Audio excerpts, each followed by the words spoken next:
El Centro de Formación Profesional número 5, a partir de este momento, da inicio a la clase número 1 del curso de capacitación virtual del área de construcciones correspondiente al nivel 2 con el título de Cómputo de materiales para obra.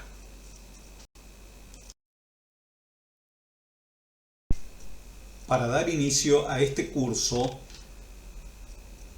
al cual lo denominamos Cómputo de materiales para obra, lo primero que tendríamos que considerar es ¿qué significa el título? El título significa algo muy sencillo: ¿qué cantidad de material vamos a necesitar para construir determinados elementos de cada obra, para hacer un conjunto y poder determinar qué cantidad de materiales requiere cada obra? Pero nosotros en la construcción, en el trabajo diario, no podemos decirle al comitente tráigame 150 bolsas de cemento. Entonces tenemos que saber computar qué cantidad de materiales va a llevar cada uno de los elementos que vamos a construir, para que esta persona no se vea en la obligación de un gasto que en ese momento supera a la cantidad de material que realmente va a requerir. Entonces, si tenemos que hacer zapatas, vigas, columnas, bueno, de acuerdo a la cantidad de cada uno, vamos a tener que ir determinando los materiales. ¿Qué materiales? Identificar qué materiales y cuantificar. ¿Qué significa? Para cuantificar tenemos que sacar cantidad. Pero para poder trabajar con respecto a lo que es el cómputo de materiales, para poder cuantificar tenemos que hablar y tenemos que conocer algo muy sencillo, que son unidades de medida. Necesitamos conocer superficies, necesitamos conocer volúmenes. Entonces necesitamos saber determinar superficies y volúmenes de diferentes figuras geométricas. En la construcción nosotros tenemos diferentes figuras geométricas que se van conformando de acuerdo al elemento que se va a construir. Si nosotros vamos a construir una zapata, vamos a encontrar que estamos construyendo, ¿sí?, un prisma que va a tener una parte de base cuadrada o rectangular, sobre la cual se va a sentar una figura piramidal pero trunca.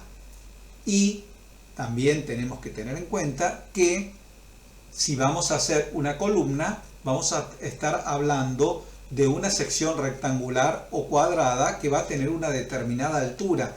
Entonces va a ser un prisma de base rectangular. Si vamos a hacer una viga, estamos en la misma situación. Entonces tenemos que conocer, cuando vamos a hacer un techo, tenemos que conocer la característica para determinar la superficie de diferentes figuras geométricas, como el triángulo, como el trapecio, el rectángulo, y su transformación a volumen. Entonces esos diferentes elementos son los que vamos a ir tratando inicialmente, antes de introducirnos en el cómputo real de materiales. Por ahora vamos a iniciar con unidades de medida.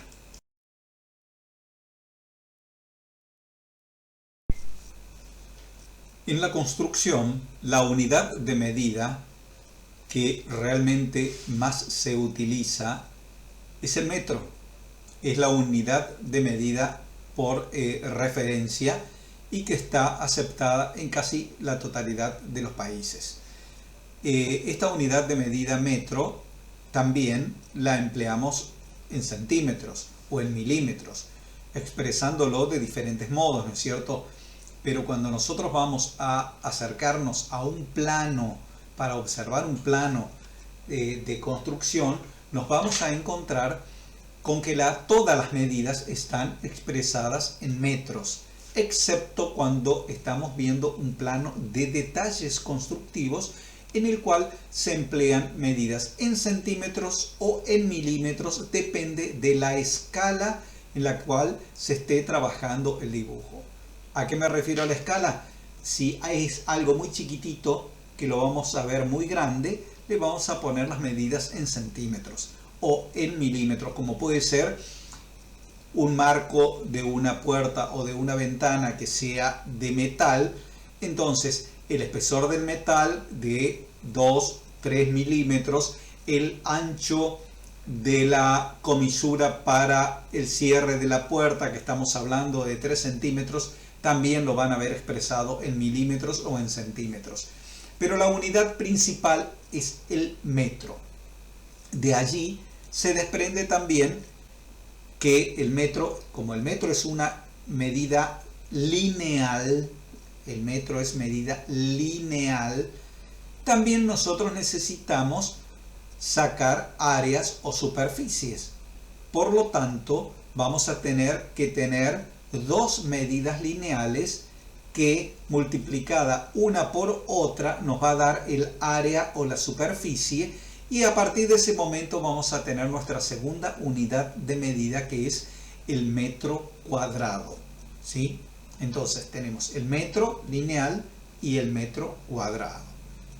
Cuando ya estamos hablando de determinación de espacios o cuánto material vamos a ocupar para la construcción de determinados elementos, ya vamos a necesitar determinar formas, volúmenes.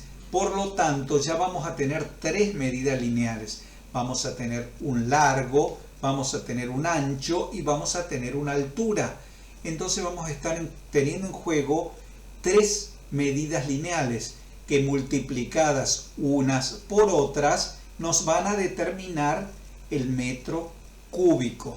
Entonces, nuestra tercera unidad de medida en la construcción es el metro cúbico, ¿sí? Entonces, primera unidad de medida, metro lineal. Segunda unidad de medida, metro cuadrado. Tercera unidad de medida, metro cúbico. Pero también tenemos otras medidas que se usan como medida alternativa, que por lo general se emplea para la compra de determinados materiales. Entonces, entra en juego la pulgada, ¿sí? La pulgada, que es una medida extremadamente empleada en herrería y carpintería, que es el equivalente a una pulgada. O sea que tendríamos parte de un pulgar, que serían 2,5 centímetros aproximadamente. Esa medida pulgada, también las cintas métricas, que son los elementos con el cual trabajamos para tomar las medidas, ya vienen de un lado en centímetros, que también en metros, digamos, que tienen los centímetros, tienen los milímetros, y del otro lado en el mismo de la cinta tienen ya marcado pulgadas. Entonces, nuestras unidades de medidas son metro lineal, metro cuadrado, metro cúbico, y nos complementamos con pulgadas, a no olvidarlo.